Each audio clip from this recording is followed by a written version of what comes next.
Entonces, como les dije, este es, digamos, el último staff que tengo como con el título de residente en el Pablo Tobón.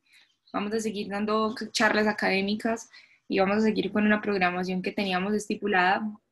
Sin embargo, como por ser el último con ese título y en forma de agradecimiento lo quise hacer de algo diferente.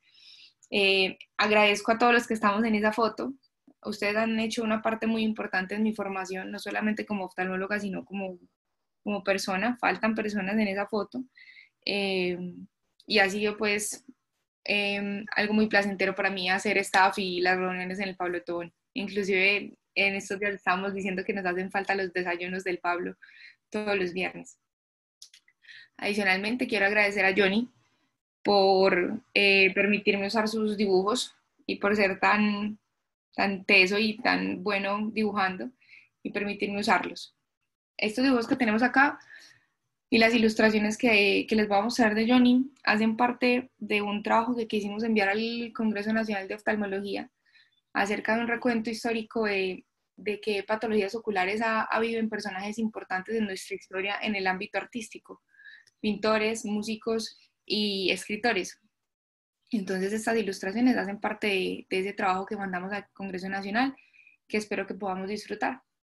Entonces les propongo basarnos como en tres ejes. Vamos a hablar un poquito de personajes que han tenido afecciones oculares o obras artísticas que hacen alusión a la oftalmología, hablando de la pintura. Luego hablaremos un poquito de música, de qué personajes importantes han tenido afecciones oculares y qué tipo de enfermedades han tenido a nivel musical y en qué los ha impulsado a ser mejores en la música. Y por último, en la literatura, hablar un poquito de obras literarias relacionadas con patologías oculares y de artistas con afecciones oftalmológicas. Entonces, acá estamos en el desayuno del Pablo, la última vez que nos pudimos reunir en diciembre. Y vamos a arrancar con un poquito de pintura. Esta ilustración es de Johnny. El artista que vemos ahí se llama Claude Monet, es un pintor francés, es el padre del impresionismo. En 1872 hace una obra que se llama Impresión Sol Naciente y un crítico de arte en forma despectiva. De ahí en adelante comienza a nombrar todas las obras con similitudes en su técnica como obras impresionistas, por ese título que él le dio a esa obra que él hizo en 1872, en el cual intentó plasmar luz a través de pinceladas. Y de ahí en adelante se viene todo el movimiento de impresionismo, ya lejos de ser despectivo, simplemente es una forma de describir esos trazos en los que se intenta ilustrar con pinceladas la luz, sobre todo la luz natural. Y ahorita vamos a hablar un poquito de las obras de Claude Monet. Entonces, para arrancar, tenemos esta obra. Esta obra es una obra que está ubicada en el Museo del Prado. Se llama La curación de Tobías. Es de Bernardo Strozzi, alias El Capuchino. Era un monje franciscano italiano que fue detenido por pintar. Porque en la época antigua, si uno no estudiaba artes, no, pues si uno no se formaba como pintor, no podía pintar. Era prohibido. Y te metían a la cárcel por eso. Perdón, acá están. La doctora Marta está diciendo que se ve raro, no ve bien la pantalla. No sé si todos lo alcanzan a ver. O de pronto la vuelvo a compartir. Yo veo bien. Lo veo bien, sí. Listo. Antes Hola, que doctora Luma. sigas, Cami, ¿Cómo antes que está? sigas, Buenos días. tenemos una invitada desde Barcelona. Luma nos está aquí acompañando esta mañana. Qué bueno María saber de la doctora Luma. ¿Cómo es está? médica de Bolivariana, hizo oftalmología en el CESI, se nos fue, ahora está en Barcelona, en un centro muy importante donde Cami estuvo precisamente un rato el año pasado cuando se podía viajar. Una bienvenida y bienvenidos todos otra vez. Sigue Cami, por favor. Listo.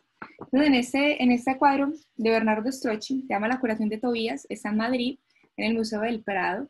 Entonces vemos como una ilustración de Bernardo Strozzi el pasaje de Tobías del Antiguo Testamento. Tobías es la persona que vemos acá sentada, sufría de una afección ocular y estaba totalmente ciego según el pasaje del Antiguo Testamento. Y su hijo, también llamado Tobías, por mandato del arcángel San Rafael, coge este pez y con la piel del pez retira las membranas que tenía Tobías en el ojo y hace que vea, por mandato del arcángel San Rafael. Entonces acá vemos como una ilustración de un paciente que tenía una conjuntivitis con pseudomembranas y el retiro de las membranas, de las pseudomembranas, hace que el paciente vuelva a ver. Esa es la primera ilustración que tenemos del Antiguo Testamento de la curación de Tobías.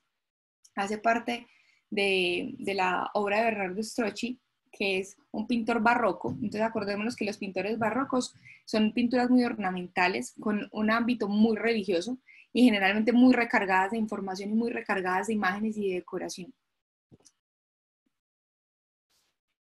Nuestra siguiente imagen es una imagen que me llamó mucho la atención, no conocía esta parte de la mitología, se llama Las Parcas, también está ubicado en el Museo del Prado, en Madrid, hace parte de la colección de Francisco de Goya y Lucientes, que fue un exponente español supremamente importante, digamos que migró por muchos estilos artísticos, iniciando en el rococó y terminando en el neoclasismo. Entonces, cuando hablamos de rococó, vamos a ver que son colores cálidos, suaves y que utilizan mucho la temática mitológica.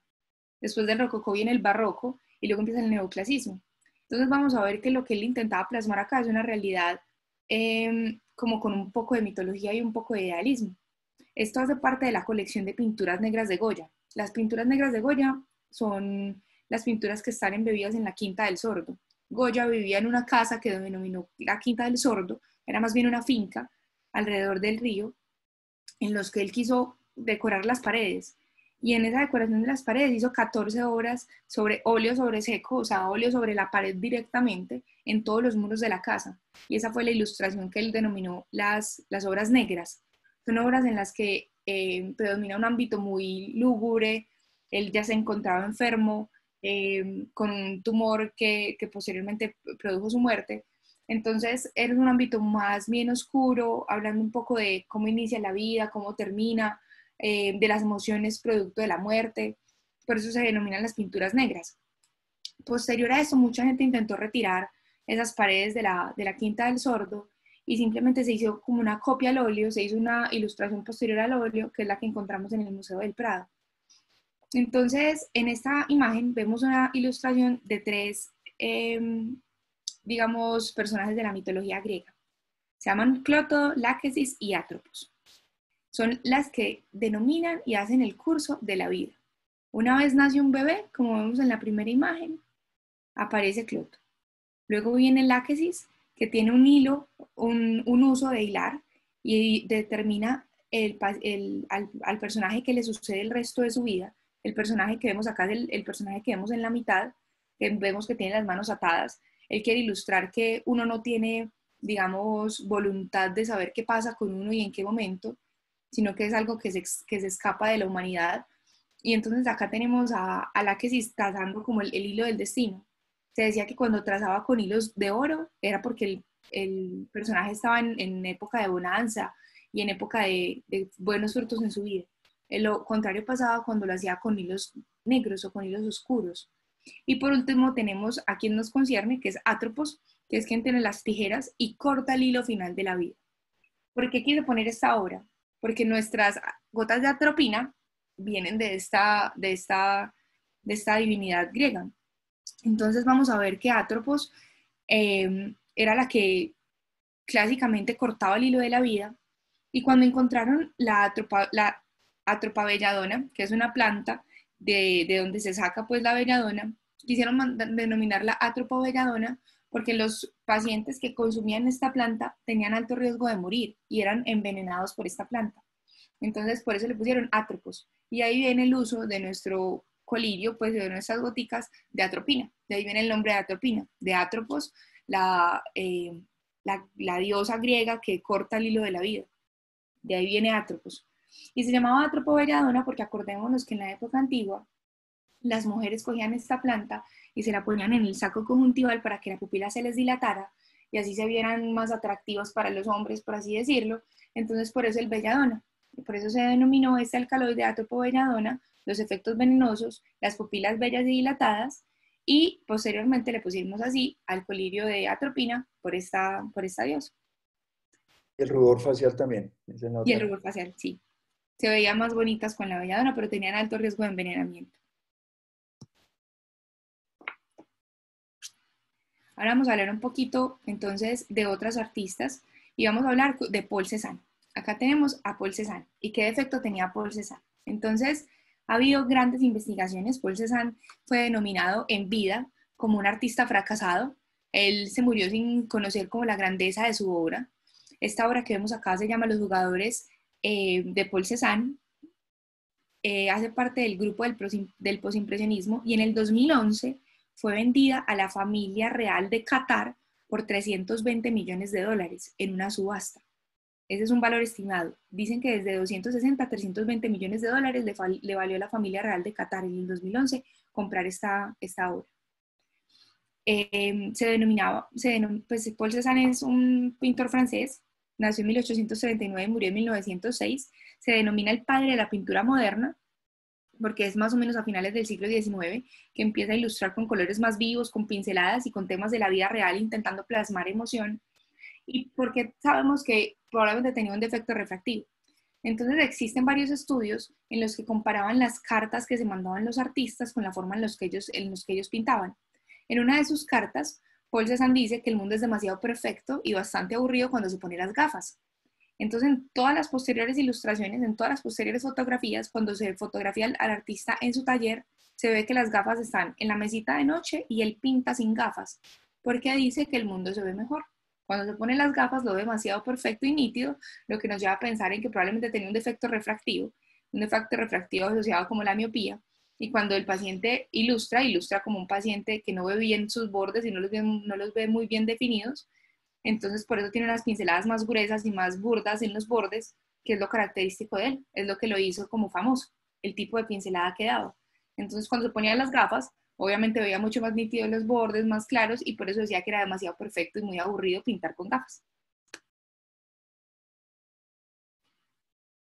Posteriormente vamos a hablar de un artista que ya vimos ahorita en la ilustración de Johnny, que es Claude Monet, y vamos a ver que a este artista le pasaron varias cosas a nivel ocular.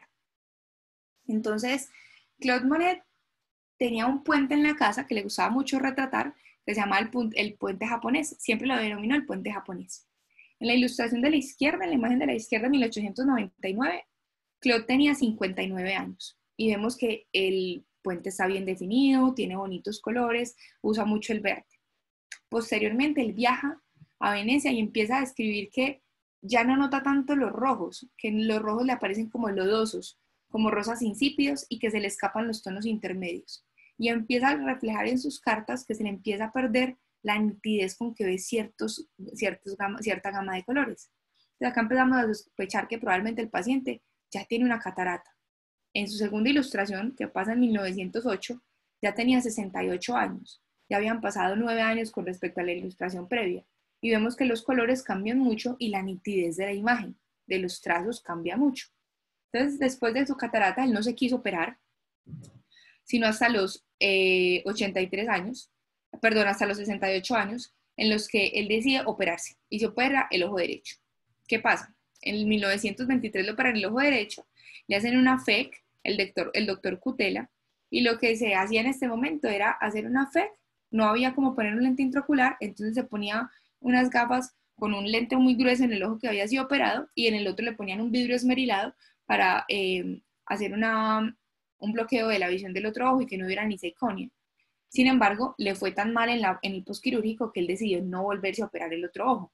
Entonces él siempre tenía unas gafas con una diferencia en los lentes demasiado grande, una niseconia muy marcada. Entonces él en sus cartas decía que tenía que retirarse las gafas para poder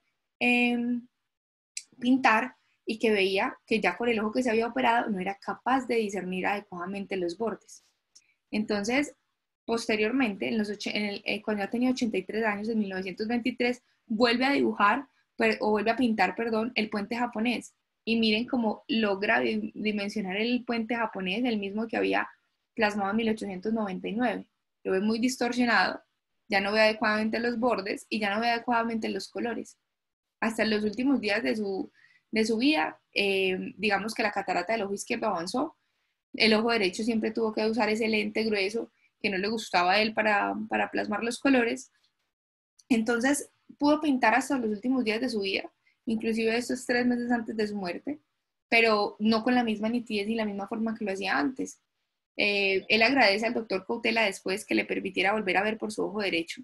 Sin embargo, nunca regresa a la visión que tenía antes y esto lo deja pues como angustiado. Y inclusive una de las obras más significativas de él son unos murales, también hechos cuando tenía 83 años, y son murales muy distorsionados en los que se pierde el trazo propio del artista, pero que hacen parte de su obra. Por este lado, entonces, tenemos a otro artista que se llama Edgar Degas, y vamos a ver algo importante. Ya pasamos de los defectos refractivos, las cataratas, para afecciones en la retina. Entonces, eso es un paciente que a los 36 años empieza a mandar en sus cartas que tiene que permanecer sin pintar 3 semanas porque tiene una inflamación aguda en los ojos. Venía de ser un artista supremamente meticuloso en los detalles, y esto es un autorretrato de él, la que vemos a mano izquierda, en lo que ilustraba demasiado bien los rostros y era conocido por esto. Tenía una prima que ya era ciega y en la familia varios tenían afecciones oculares. Sin embargo, empieza a reflejar en las cartas que ya no logra identificar el rostro de las personas, que ya no tiene la misma nitidez el rostro de las personas. Y entonces migra y cambia su obra y empieza a ilustrar personajes que nunca miran al artista. Todos los personajes miran lateral o dan la espalda a quien lo está observando. Y empieza a perder los detalles de los rostros. Este es uno de sus cuadros más conocidos. Se llama Clase de Ballet y miren que en los personajes no hay ilustraciones de rostros y ninguno está mirando directamente a quien observa la obra. Hace parte de la cultura del realismo y finalmente él presenta un escotoma central marcado y termina siendo más un fotógrafo. Empieza a descubrir la fotografía, toma fotos y de acuerdo a las fotos logra volver a plasmar en óleo sus vivencias. Inclusive al final de su vida, en 1834, empieza a denominar sus obras como mis trabajos de ciego. Y los trabajos de ciego simplemente son esculturas. Empieza a esbozar cuerpos humanos e imágenes plasmadas en escultura para poder discernir y poder pintar lo que le queda y los denomina mis trabajos de ciego. Entonces este paciente se sospecha que tenía una maculopatía. Llama la atención que fuera desde los 36 años, que fuera una degeneración macular. Sin embargo, como había también afecciones a nivel familiar, digamos que es una maculopatía con algún patrón hereditario, por así decirlo. Tenía una prima que ya estaba diagnosticada como ciega. Acá tenemos a alguien supremamente conocido, a Vincent Van Gogh. Vincent Van Gogh es el padre del postimpresionismo, es supremamente reconocido. Murió pobre y con problemas psiquiátricos. Todavía su muerte es debatida, si fue un suicidio o fue un asesinato. Inclusive también la amputación de su oreja se discute también lo mismo, aunque es un paciente que era psiquiátrico. Tiene una época muy importante, esto lo desconocía totalmente. Entre 1888 y 1889 fue recluido en un centro psiquiátrico. Y todas sus obras durante el centro psiquiátrico permanecen con colores amarillos marcados y son denominadas la época amarilla de Van Gogh. En 1853, el paciente nace en los Países Bajos y empieza a presentar trastornos psiquiátricos asociados a la muerte de su hermana y de su madre en edad muy temprana. El paciente es sometido pues a intervenciones psiquiátricas en 1888 con una planta. En mano izquierda vemos al doctor Paul Gachet, que era su amigo. En 1890 plasma esta obra y esta planta que vemos acá es la planta de donde sacan los digitálicos. Es una planta digitálica, se llama Digitalis púrpura. Y en este momento los digitálicos son usados para tratar arritmias cardíacas. Sin embargo, en ese momento la digoxina y los digitálicos eran usados para hacer medicamentos psiquiátricos. Entonces esto nos dice a nosotros que el paciente era sometido por el doctor Paul Gachet a uso de digitálicos para su tratamiento psiquiátrico y presentó una alteración asociada que es la xantopsia, que es la visión de amarillos y verdes marcados por la intoxicación por digitálicos. De acá viene la época amarilla de Van Gogh. Entonces, en 1889 hace su obra más culmen, que es La Noche Estrellada, en el sanatorio 3 meses antes de morir. Posteriormente, tiene los 12, anteriormente, perdón, presenta la obra que le sigue, que son los 12 girasoles, que miren que toda en su totalidad es una percepción amarilla. Entonces me llamó mucho la atención saber que la época amarilla de Van Gogh era por una intoxicación por digitálicos y por eso tenía una xantopsia. Y acá tenemos algo que también me gustó mucho cuando investigué el tema, que es un artista que se llama Edvard Munch, el autor del Grito, en 1893. Esta obra está en la Galería Nacional de Noruega, pero hay otras obras, copias del mismo autor, otra en Munch y otra en Oslo. Hace parte de la pintura expresionista, en la que buscan plasmar todos los sentimientos que reflejan los artistas, la angustia, el miedo, el amor, la pasión. Entonces, vamos a ver que este paciente tenía un ojo único, y era ojo único porque en una riña en 1904 había perdido el ojo izquierdo. No se sabe qué había pasado con ese ojo, pero sí se describe que después de una pelea, él solamente veía por el ojito derecho. Y en el ojo derecho, en 1930 presenta una hemorragia vítrea, de causa desconocida. Con respecto a la hemorragia vítrea, entonces el oftalmólogo, que era el doctor Rebeck, le dice, vamos a intentar plasmar lo que tú ves para poder saber qué vamos a hacer con esa hemorragia. En ese momento no había un tratamiento quirúrgico para la hemorragia. Entonces simplemente le pidió al artista que guardara reposo, que permaneciera en una posición semisentada y que plasmara lo que veía. Entonces acá empieza él a escribir que ve un pájaro con sombrías plumas marrones, del que sale un rayo azul luminoso, rodeado por un bello círculo amarillo que se desplaza cuando se mueve por la habitación y a veces se proyecta sobre la pared y todo se ilumina como si fuese un fuego artificial. Y el paciente empieza a ver y a intentarle ilustrar a su oftalmólogo lo que él ve y empieza a crear una cuadrícula para plasmar su visión entópica, o sea, lo que él ve. Y esta cuadrilla es la que él denomina, esta es su visión, y la imagen que vemos azul es la hemorragia vítrea que él mismo se percibe. 17 años después, el oftalmólogo Mark Amsler, a partir de esta imagen, crea la rejilla de Amsler. Entonces, digamos que el precursor es Edvard Munch, en el que él mismo intenta plasmar lo que él tiene en sus ojos por la hemorragia vítrea, el ojo único que tiene, y hace la cuadrícula y le dibuja al oftalmólogo lo que él ve. Y acá viene la rejilla de Amsler 17 años después. Entonces, terminando con la pintura, vamos a hablar un poquito de la música. Esa ilustración también es del Dr. Johnny. Tenemos a Johann Sebastian Bach en esta imagen, un compositor, pianista, músico, saxofonista alemán. En realidad nació en lo que antes era Alemania, pero actualmente se llama Turingia, en 1685. Murió en lo que actualmente es Sajonia. Hace parte de la expresión musical del barroco. Viene de una familia de todos músicos, 36 músicos en la familia, padre de 20 hijos y autor de más de 1100 composiciones. Tocaba el teclado, la viola, el violín y el saxofón, o un similar al saxofón en su época. Se decía que era miope porque en todos los retratos está haciendo agujero estenopeico. Tiene los ojos entrecerrados, está frunciendo el ceño intentando hacer agujero estenopeico con sus ojos. En 1750 presenta un dolor ocular fuerte y va a donde digámoslo así, un mercader en su época de la oftalmología. Se desconoce por qué fue donde él, porque él tenía recursos suficientes para consultar en otro lugar. Se llamaba el Chevalier, este oftalmólogo. Y el Chevalier es simplemente un médico que se llamaba John Taylor, que se dijo que dejó ciegos a muchos pacientes. Iba, digámoslo así, migrando de población en población, operando a los pacientes, y tenía un manejo postquirúrgico supremamente curioso. Les pedía a los pacientes que la sangre de las palomas, el azúcar y la sal de cocina se la aplicaran en forma preventiva de infecciones en el postquirúrgico de catarata, lo que llama mucho la atención. Entonces él se opera en 1750, empieza a intentar tratarse con los medicamentos que le manda el médico, que es agua caliente, sangre de paloma, azúcar y sal de cocina, y queda ciego totalmente. Por esa razón no puede interpretar su última obra, que se llama El arte de fuga. Ahorita vamos a hablar un poquito más de él también.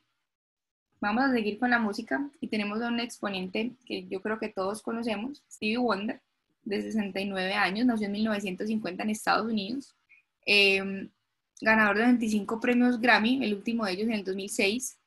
intenté ver por qué era ciego y en muchas de las patologías que reportaban era que tenía un glaucoma. Sin embargo, cuando me puse a investigar, el paciente nació, pues Stevie Wonder nació a las 33 semanas, en una época en la que no se conocía que era la retinopatía de la prematuridad, ni cómo se hacía el manejo del oxígeno en los pacientes pediátricos. Y lo que se intuye desde la historia clínica de Stevie Wonder es que el paciente es ciego por un ROP severo, una retinopatía de la prematuridad en ambos ojos. Perdón, no. ¿Alguien preguntó algo?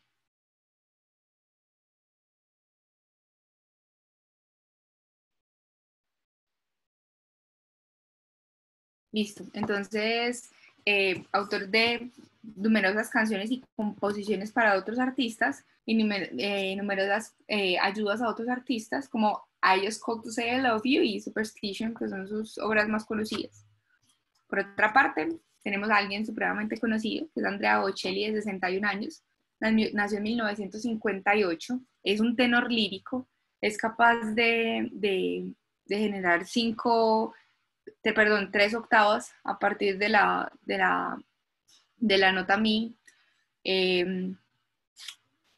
Padece un glaucoma congénito y digamos que él todavía podía ver hasta que a los 12 años jugando fútbol, después de un TEC, pierde totalmente la visión.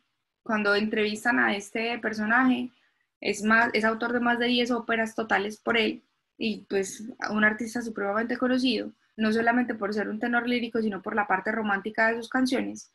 Y él dice que ha desarrollado su potencial musical a partir de su ceguera y eso no le ha impedido pues en ningún momento su desarrollo ni intelectual ni musical. Tenemos en segundo lugar, en tercer lugar, perdón, al rey del rock, a Elvis Presley, nacido en 1935, con una muerte supremamente, digámoslo así, controversial, porque fue producto de sobreuso de medicamentos para múltiples afecciones. Estas dos ilustraciones también son de Johnny. Nació en Tennessee, en Memphis, y creó su rockabilly con una mezcla de blues y de música country que lo hizo triunfar. Sin embargo, mientras estaba triunfando, entonces se dedicó también a la actuación, fue a prestar servicio militar y luego regresa y es el primer artista en hacer un concierto que sea teletransmitido.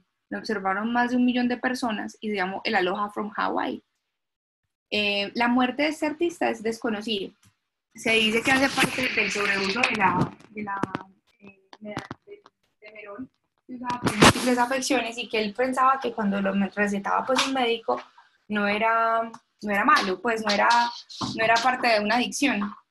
Cuando empecé a investigar un poco de la salud de este personaje, entonces se veía que también tenía unas afecciones oculares importantes y que al momento de fallecer su visión estaba casi pues en la totalidad perdida por un glaucoma. Me llamó la atención porque el paciente murió supremamente joven, saber qué tipo de glaucoma tenía, sin embargo en toda la investigación que realicé no pude identificar qué tipo de glaucoma tenía, pero sí se habla de que tenía un glaucoma severo y que perdió mucha visión. Entonces, para terminar, volvemos a Johann Sebastian Bach, pianista y compositor, y vamos a ver que en todas sus obras él intenta plasmar lo que pierde tras su cirugía de catarata y el uso del posquirúrgico complicado a partir de ese chevalier o ese mercader de la oftalmología llamado John Taylor. John Taylor también operó a varios artistas musicales, pero el que peor, digamos, pronóstico tuvo fue Johann Sebastian Bach. Eso con respecto a la música, y ahora nos vamos a la parte literaria. Entonces, cuando hablamos de literatura, vemos acá también una ilustración de Johnny, vemos a Borges, supremamente conocido por todos. Vamos a hablar un poquito de él más adelante, y de por qué su patología y por qué su afección ocular tan marcada y tan severa y tan plasmada en sus obras. Pero antes de eso, quiero hablar un poquito de otros artistas que se dedicaron a hablar de afecciones oculares y de cosas que yo pensaría que vienen muy acorde en este momento de la vida que cruzamos a nivel mundial con el coronavirus. Y les quiero hablar del ensayo sobre la ceguera de José Saramago. Es un libro supremamente, digámoslo así, impactante para el lector, porque te invita a leer, te apasiona leerlo. Es una historia que involucra mucho al lector y la involucra de tal forma que Borges nunca menciona nombres de los personajes, siempre menciona su profesión y el nexo causal que tienen con la primera historia, pero nunca le permite al lector crear un vínculo con un personaje. El primer personaje o el personaje inicial es un paciente que va manejando y de un momento a otro se queda ciego, pero no es una ceguera que él pueda describir como lo que él se imaginaba que era estar ciego, sino que es una ceguera blanca. Es como si hubiera un mar blanco cuando abre los ojos. Va donde el oftalmólogo y la siguiente persona en quedarse ciega es el oftalmólogo y todos los que estaban en su consultorio. Entonces empiezan a buscar si hay un nexo epidemiológico, si es una enfermedad contagiosa y empiezan a aislar a todos los ciegos y empiezan a ver que eso se riega por toda la sociedad y empieza a desnudar al ser humano en su posición más pura y lo hace actuar de formas no civilizadas hasta que de un momento a otro esa ceguera desaparece. La única persona que todo el tiempo ve es la esposa del oftalmólogo, que se convierte como en un bastón y en un sostén para el resto de la sociedad en la que ellos viven aislados. Y lo que yo pienso que Borges nos quiere ilustrar acá, aparte de que es supremamente similar a lo que vivimos en este momento con el coronavirus, es la ceguera colectiva en la que todos podemos estar hablando de una sociedad. Es una obra en la que él plasma mucho cómo escribe él, sin signos de puntuación, con poca ortografía y con pocos adornos literarios, algo más real y más puro, como para un lector menos exigente, pero con mucho contenido literario pues, y cultural.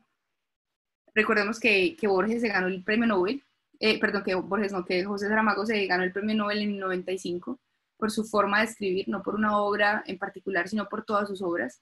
Y posterior al Nobel, escribe esta obra, escribe ensayo sobre la ceguera, que me parece que es un libro que todos alguna vez deberíamos leer.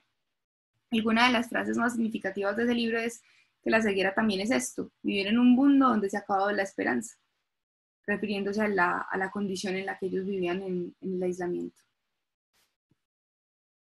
Otro personaje que quise traer, entonces, que se dice que era ciego, aunque es difícil identificarlo si era o no, es Homero, a quien se atribuye la Ilíada y la Odisea. Sin embargo, digamos que su existencia es debatida, si hace parte de un solo personaje o es un personaje creado a partir de muchos otros, o es simplemente una invención histórica que tenemos. Entonces, es como las suposiciones y lo que encontramos en la investigación lo que nos hace pensar que Homero era ciego.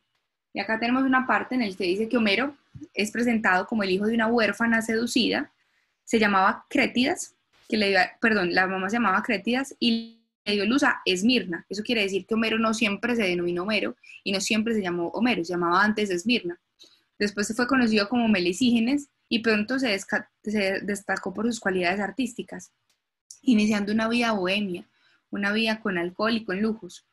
Una enfermedad lo dejó ciego y desde entonces pasó a llamarse Homero. Esos son los reportes que tenemos en los datos históricos literarios que nos dicen que Homero terminó siendo ciego por alguna enfermedad que desconocemos.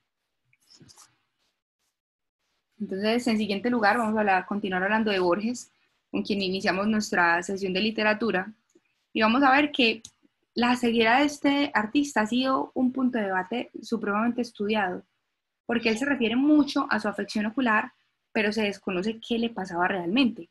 Fue sometido a múltiples intervenciones quirúrgicas, ninguna de ellas exitosa, y inclusive hay estudios en los que intentan ver el árbol genealógico del artista a ver qué enfermedad tenía. Entonces sabemos de Borges que tiene un padre que es ciego, muere ciego también, el abuelo paterno también y la abuela materna también. Tiene un tío que también tiene problemas oculares, pero de resto nadie más en su familia, ni su hermana ni su madre, sufren de la visión. Se han propuesto múltiples etiologías. Una retinopatía diabética, porque también fue diabético, presencias de maculopatías, degeneración macular relacionada con la edad, una retinosis pigmentaria o una miopía degenerativa. Y digamos que con todas las teorías y los estudios que se han hecho, la que más se acerca es que el paciente tuviera una miopía degenerativa. Entonces vamos a ver que aparte de ser escritor, ensayista, trabajó como en la Biblioteca Central, fue un poeta supremamente reconocido en Argentina y a nivel mundial, fallece en Suiza y el paciente desde edades muy tempranas viaja a Europa a intentar que a su padre le curen las afecciones oculares. Entonces toda su vida ha sido, digamos, marcada por las afecciones oculares de su familia. A los 9 años se dice que es miope y se ve en los retratos con unas gafas que son muy gruesas como si fueran el fondo de una botella. A los 19 años es intentado para reclutación en el ejército, pero se salva del ejército y de prestar servicio militar por una afección ocular. A los 28 años, o sea, de una edad muy temprana, es sometido a cirugías, y a cirugías año tras año, hasta completar 8 cirugías entre 1929 y 1954. Ninguna de ellas exitosas. Se desconoce qué tipo de cirugías, aunque hay algunos reportes que dicen que ha tenido cirugías de cataratas en estas 8 cirugías. Desde ese momento, el paciente ya presenta unas afecciones oculares supremamente marcadas. A los 39 años, en la noche de Nochebuena, el 24, tiene un accidente con su padre y le da un TEC. Posterior al TEC, pues se presenta una meningitis infecciosa asociada al TEC en 1938 y acá termina de perder la visión. Cuando tiene 77 años, pierde totalmente su visión o la última luz que le quedaba y empieza a ilustrar todas sus afecciones oculares. Ese es un recorte, pues un abstract que traigo de una entrevista que le hacen en la que él se refiere a su visión. Y dice, desde mi nacimiento, que fue el 99, el tiempo minucioso me ha hurtado las formas visibles de este mundo. Mi caso no es especialmente dramático. Ese lento crepúsculo empezó, esa lenta pérdida de la vista, cuando empecé a ver. Se ha extendido desde 1899, sin momentos dramáticos, un lento crepúsculo que duró más de medio siglo. Siempre fue muy corto de vista, usaba lentes y era bastante frágil. Eso nos lleva a nosotros a pensar de que tenía una miopía degenerativa que fue progresando, le fue quitando visión y que asociado podría tener otro tipo de afección porque se refiere especialmente a los colores de una forma muy idealista. Él dice que quisiera ver más el rojo, que el blanco y el amarillo nunca se le han escapado a la vista, pero que sin embargo le encantaría volver a ver el color rojo brillante. Y por último, para terminar, les traigo un apartado de un cuento. No es un autor reconocido, inclusive creo que es un cuento, digámoslo así, hecho para este momento que atravesamos. Se llama Alessandro Fresa y se llama El Capitán y el Mozo. Es un cuento un poquito más largo, lo pueden buscar y es un cuento muy bonito para hacerle entender a la gente por qué se debe quedar en casa, qué es la cuarentena. Y ese es un diálogo que tienen un capitán y el mozo de la tripulación. Te sentirás identificado en este tiempo de cuarentena, para cada uno que lo lea. Capitán, el chico está preocupado y muy agitado debido a la cuarentena que nos han puesto en el puerto. ¿Qué te inquieta, chico? ¿No tienes bastante comida? ¿No duermes bastante? No es eso, capitán. No soporto no poder bajar a tierra y no poder abrazar a mi familia. Y si te dejaran bajar y estuvieras contagioso, ¿soportarías la culpa de infectar a alguien que no puede aguantar la enfermedad? No me lo perdonaría nunca. Aún sí, para mí han inventado esta peste. Es más largo el cuento. Inclusive el capitán le cuenta que alguna vez en los tiempos del cólera, él permaneció confinado, y al igual que su familia, por el cólera, y le muestra lo que lo cambió. Empieza a formar hábitos de día a día que lo forman para lo que es el capitán, para llegar a ser un capitán. Y eso era todo lo que les quería contar. Espero que lo hayan disfrutado y si tienen alguna pregunta.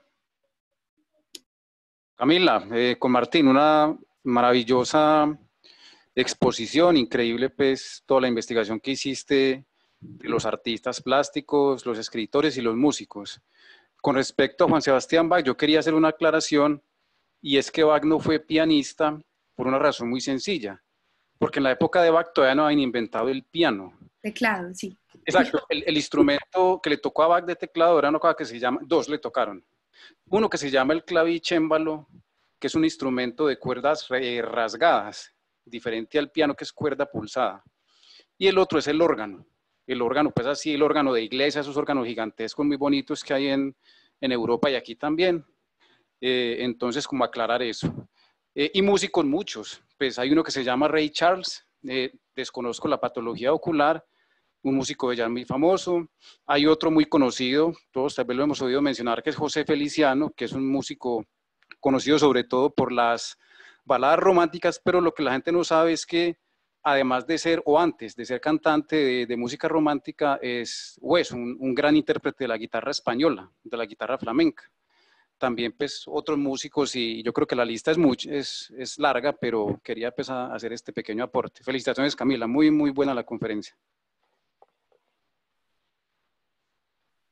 Hola, doctor Martín, muchas gracias. Sí, es un teclado, no un piano, sino un teclado. Y con respecto a, a Ray Charles, tenía glaucoma. En la investigación, su ceguera es por glaucoma. Ah, excelente, no sabía eso. Muy bien. Su ceguera es por glaucoma. Y José Feliciano, sí, no desconozco la entidad de su ceguera, pero sí sé que es algo congénito. Charles fue por... Creo que era ROP, si no estoy mal.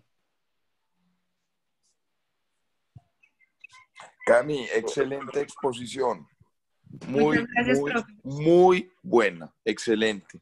Y muchos éxitos, muñeca. Si ya no nos volvemos a ver como estudiantes, nos vamos a seguir viendo como colegas. Muy bien. Dios quiera que sí. Muchas gracias a todos ustedes. Cami, muy buena la exposición. Aquí la estuve mirando con Ramón Medel, la seguimos completita y nos encantó. Y cuando tenga la oportunidad te voy a invitar a que nos la des en la clínica porque de verdad que me pareció súper completa, súper interesante y yo creo que vale la pena que algún día nos la des en el IMO porque de verdad que me encantó. Felicidades. Muchas gracias, doctora. Un abrazo y saludes por allá a todos. Lo mismo. Edwin levantó la mano. Edwin.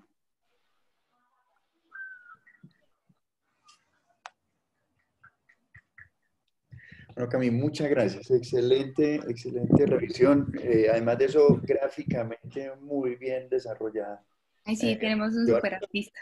Johnny siempre nos describe con su trabajo, pero además de eso hiciste una buena búsqueda de muchas obras. ¿Sí? Entonces se mezclaron todo eso con una agradable conversación, como decías, diferente, pero muy cercana a lo que hacemos.